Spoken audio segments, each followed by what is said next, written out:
You are watching Grace Television.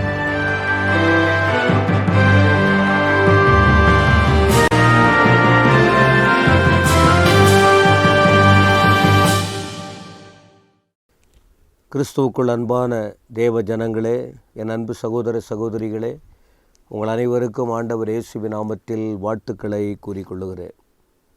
எங்கள் ஆண்டவர் அழைச்சிருக்கிறார் உங்களுக்கு நல்ல வார்த்தைகளை சொல்லுவதற்கு. ஒவ்வொரு நாளும் இந்த உலகத்தில் தேவையில்லாத காரியத்தை பார்த்து, தேவையில்லாத வார்த்தை, எப்போ எந்த நேரத்தில் என்ன வார்த்தை தெரியல, சோர்ந்து போயிடுறோம். ஆனால் அதே நேரத்தில் இதை போல் நல்ல வார்த்தையை சொல்கிறோம், நீங்கள் பார்க்க மாட்டேன்றீங்க, தேவையில்லாதெல்லாம் பார்க்குறீங்க. உங்கள் வாழ்க்கையில் கலங்கடிக்கக்கூடியது. நாங்கள் ஜாலியாக பேசுகிறதில்ல, இதில் கர்த்தருடைய வார்த்தை இருக்குது. உங்கள் வாழ்க்கைக்கு, உங்கள் ஆத்துமாவுக்கு, உங்கள் எதிர்காலத்துக்கு, உங்கள் மனமகிழ்ச்சிக்கு, உங்கள் விடுதலைக்கு, உங்கள் மேன்மைக்கு தேவையான வார்த்தையை தான் பரிசுத்த ஆவியானவர் இதன் மூலமாக கொடுத்து கொண்டு இருக்கிறார். பாருங்கள், தியானிங்க, செவி கொடுத்து கேளுங்க, உங்கள் குடும்பத்துக்கு நன்மையாய் மாறும். இன்றைக்கும் யோவான் சுவிசேஷம் 14ஆம் அதிகாரம் 12, 13 ஒரு 2 வசனங்களை படிக்கிறேன் பாருங்கள். யோவான் 14. மெய்யாகவே மெய்யாகவே நான் உங்களுக்கு சொல்லுகிறேன், நான் என் பிதாவினிடத்திற்கு போகிறபடியால் என்னை விசுவாசிக்கிறவன் நான் செய்கிற கிரியைகளை தானும் செய்வான், இவைகளை பார்க்கிலும் பெரிய கிரியைகளையும் செய்வான். நீங்கள் என் நாமத்தினாலே எதையை கேட்பீர்களோ குமாரனில் பிதா மகிமைப்படும்படி அதை செய்வேன். என் நாமத்தினாலே நீங்கள் எதை கேட்டாலும் அதை செய்வேன். என அருமையான வார்த்தை பாருங்கள். இந்த முறை இயேசுவின் நாமத்தை சொல்லணும்னு உந்தப்பட்டேன். இயேசு கிறிஸ்துவின் நாமத்தை விசுவாசிங்க, அவர் செய்ததை விட அதிகமாக செய்வீங்க. வசனம் சொல்லுது, ஆண்டவரே சொல்கிறார். மெய்யாகவே சொல்கிறேன், பொய்யெல்லாம் சொல்ல. நான் பிதாவினிடத்திலிருந்து வந்தவர், நான் அங்கே தான் போகணும். என் வேலையெல்லாம் முடித்த பிறகு நாங்கள் போயிடணும். ஆனால் என்னை நான் என்னத்தை அந்த பூமியில் செஞ்சுட்டு போகிறேன், அதை நீங்கள் விசுவாசிக்கணும். உங்களுக்காக நான் வந்தேன், விசுவாசிக்கணும். உங்களுக்காக வாழ்ந்தவர், உங்களுக்காக மரித்தேன், உங்களுக்காக அடக்கம் பண்ணப்பட்டேன், உங்களுக்காக உயிரோடு எழுந்தேன், உங்களுக்காக நான் மேலே பிதாவினிடத்தில் போகிறேன். இப்படி நீங்கள் விசுவாசித்தீங்கன்னா, இந்த பூமியில் நான் இருக்கும்போது என்னை கொண்டு என்ன காரியம் நடக்குது, உங்களை கொண்டும் நடக்கும். எவ்வளவு அருமையான காரியம், எவ்வளவு அற்புதமான வார்த்தைகள். என்னை விசுவாசிக்கிறவன், ஆண்டவரை விசுவாசிக்கிறவன், இயேசுவின் நாமத்தை அறிக்கையிடுகிறவன், இயேசுவின் நாமத்தில் ஜெபிக்கிறவன், இயேசுவின் நாமத்தை உச்சரிக்கிறவன், அவருடைய நாமத்தை விசுவாசிக்கிறவன் யாராக இருந்தாலும் அவன் கிரியை செய்வான். அவன் பிறருக்கு ஆசீர்வாதமாய் இருப்பான். நான் செய்கிற கிரியை விட பெரிய காரியங்களை செய்வான் என்று ஆண்டவரே சொன்னார். ஆனால் அவருடைய நாமத்திலே நாம் அவரை கேட்கணும். எனக்கு அந்த கிருபைகளை தாரும். 2வது, அப்படி நாம் கேட்டு நம்மை பயன்படுத்தும் போது அது நம்முடைய புகழ்ச்சிக்காக இருக்கக்கூடாது, ஆண்டவரின் மகிமைக்காக இருக்க வேண்டும்.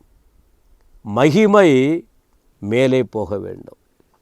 என் நாமத்தினாலே நீங்கள் எதை கேட்டாலும் நான் செய்வேன். ஆண்டவர்கிட்ட என்ன கேட்க போகிறீங்க? சுகத்தை கேட்பீங்க, அவர் செய்வார். கிருபைகளை கேட்பீர்கள், ஆண்டவர் அதை தருவார். பலனை கேட்பீர்கள், பாதுகாப்பு கேட்பீர்கள், ஞானம் கேட்பீர்கள். தேவைகளுக்காக அவரிடத்தில் பிரார்த்தனை பண்ணுவோம். எதுவாக இருந்தாலும் சரி, கண்டிப்பாக அவர் உங்களுக்கு கொடுக்க வல்லவராக இருக்கிறார். சரி, இப்போ அவர் நாமத்தை விசுவாசித்தவர்கள் செய்ய முடியுமா? ஆண்டவர் மட்டும்தான் செய்வாரா? அவரை நம்புகிற மக்கள், விசுவாசிக்கிற மக்கள் அவர் சொன்னபடியே நடக்குமா? கண்டிப்பாக நடக்கும். அன்றைக்கும் நடந்திருக்கிறது, இன்றைக்கும் நடக்கும். அப்போஸ்தலர் நடபடிகள் 5ஆம் அதிகாரம் 15-16 வசனம் பாருங்கள். பேதுரு கர்த்தருடைய ஊழியத்தை செய்து வருகிறார்.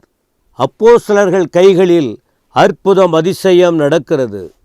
ஆனால் எல்லாரும் விரோதமாக அவங்கள பிடிக்க வகை தேடுறாங்க. ஆனால் ஒருவரும் அவங்கக்கிட்ட வர துணியில் தைரியம் இல்லை. ஏன்னா ஜனங்கள் அவர்களை மேன்மைப்படுத்தினார்கள். ஏன்னா அவ்வளவு அற்புதம் நடக்குது. 14ஆம் வசனம், திரளான புருஷர்களும் ஸ்திரீகளும் விசுவாசம் வைக்கிறாங்க. அங்கே என்ன பார்த்தோம்? என்னை விசுவாசிக்கிறவன் விசுவாசம் ஆண்டவரிடம் அதிகமாக சேர்க்கப்பட்டார்கள். வசனம் 15, பிணியாளிகளை படுக்கைகளில் மேலும் கட்டில்களின் மேலும் கிடத்தி பேதுரு நடந்து போகையில், இந்த வார்த்தையை கவனிங்க, பேதுரு நடந்து போகையில், பிணியாளிகள் படுக்கையோடு கொண்டு வந்திருக்காங்க. இயேசு கிறிஸ்து இருக்கும்போதும் அது நடந்தது. கட்டில்கள் மேலும் கிடத்தினாங்க. இப்போ பேதுரு அந்த வழியாக நடந்து போகிறார். இந்த பக்கம்லாம் நிறைய வியாதி உள்ளவங்க அப்படியே வரிசையாக கிடக்கிறாங்க. பேதுரு அந்த வழியில் நடந்து போகிறார். அவனுடைய நிழலாகிலும் அவர்களில் சிலர் மேல் படும்படிக்கு அவர்களை வெளியே வீதிகளில் கொண்டு வந்து வைத்தார்கள். சுற்று பட்டணங்களிலுமிருந்து திரளான ஜனங்கள் பிணியாளிகளையும் அசுத்த ஆவிகளால் வாதிக்கப்பட்டவர்களையும் எருசலேமுக்கு கொண்டு வந்தார்கள். அவர்கள் எல்லாரும் குணமாக்கப்பட்டார்கள். எல்லாரும் சுகமாயிட்டாங்க. இயேசு கிறிஸ்து நடந்து போகும்போது சுகமடைந்ததா வேதத்தில் பார்க்கல. வேறு வேறு விதத்தில் அற்புதம் நடந்தது. ஆனால் பேதுரு நிழல்பட்டு சுகமாயிருக்கு. ஏன்? ஆண்டவர் சொன்னார், என்னை விசுவாசிக்கிறியா? நான் செய்ததை விட பெரிய காரியங்களை செய்ய முடியும். இந்த வார்த்தைகளை கேட்கிற என் அன்பு சகோதர சகோதரி, அப்போ இது அப்படின்னா என்ன அர்த்தம்? இன்றைக்கும் என் இயேசு வாழ்ந்து கொண்டிருக்கிறார். என் இயேசு கிறிஸ்து மரித்தவர் அல்ல, மறைந்தவர் அல்ல, மரித்தும் இன்றைக்கும் உயிரோடு இருக்கிறார்.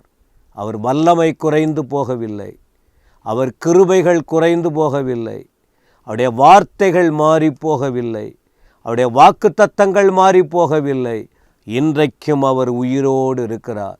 நீங்கள் விசுவாசிக்கிறீங்களா? நீங்கள் ஆண்டவரை ஏற்றுக்கொள்ளணும், பாவத்தை விடணும், பரிசுத்தத்தை நாடணும், வசனத்தில் வளரணும், சாட்சியாக இருக்கணும், ஆத்தும பாரம் இருக்கணும், ஆண்டவருக்கு வாழ்க்கையை ஒப்பு கொடுக்கணும், ஆத்துமாக்களை தேடி போகணும். நீங்கள் போயிட்டு ஊழியம் செய்யும்போது பொண்ணுக்காக பொருளுக்காக ஓடக்கூடாது, ஆத்துமாவுக்காக போகணும். அப்பொழுது உங்கள் விசுவாசம் வர்த்திக்கப்படும். ஆண்டவர் கூட இருப்பார். உங்களை அநேகருக்கு ஆசீர்வாதமாய் மாற்றுவார். அப்படி செய்யுங்க. உங்களுக்காக கர்த்தர் ஒரு பெரிய நோக்கம் வைத்திருக்கிறார். அதை புரிந்து கொள்ளுங்க, செயல்படுங்க. இதுவரைக்கும் உங்கள் மூலமாக அற்புதம் நடக்காமல் இருக்கலாம். இந்த வார்த்தையை கேட்டு நம்பிக்கையோடு செயல்படுங்க. அற்புதம் நடக்கும். நீங்களும் ஆசீர்வதிக்கப்படுவீர்கள். அப்படியே நீங்கள் செய்ய போகிறதற்காக ஸ்தோத்திரம். உமது வசனம் வெறுமையாய் திரும்பாது, பலத்த கிரியைகளை செய்யும். ஆசீர்வதிங்க ஆண்டவரே. இயேசுவின் நாமத்தில் பிதாவே. ஆமென், ஆமென்.